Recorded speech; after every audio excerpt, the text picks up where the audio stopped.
শুভ পঞ্চমী যেটা জন্য আপনাদের সামনে আসা কিরকম কেমন লাগবে আমাদের ভালো লাগছে সেটার জন্য আপনাদের কাছে আসা প্রচুর পরিশ্রম প্রচুর যখনই আমরা ছবিটা বানিয়েছি এবং সত্যি একটু অন্যরকম ছবি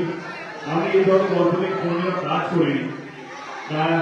এরকম একটা গল্প যে আমার কাছে আসবে সেটাও আমি ভাবিনি thank you Sunil Mukherjee thank you আমার টিম যারা পাঠ করেছে যারা আমাকে সুযোগটা নিতে এবং ভালো ভূমিকা ব্যক্তিরা যারা এই ছবিটাকে সুন্দরভাবে যত্ন নিয়ে কাজ করেছে ভালো লাগা তিনি আপনারা রিভিউ দেবেন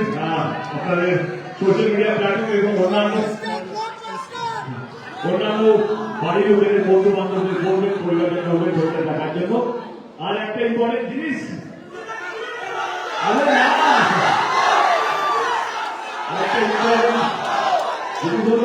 প্লিজ দয়া করে কোনো স্পয়লার দেবেন না কারণ এই ধরনের অনেকগুলো বড় আছে যদি স্পয়লারগুলো বেরিয়ে যায় তাহলে ছবিটা আমার ইন্টারেস্টটা বোঝাতে পড়ে যাবে ভালো থাকবেন পুজোর অনেক অনেক শুভেচ্ছা সবার জন্য রাস্তা অনেক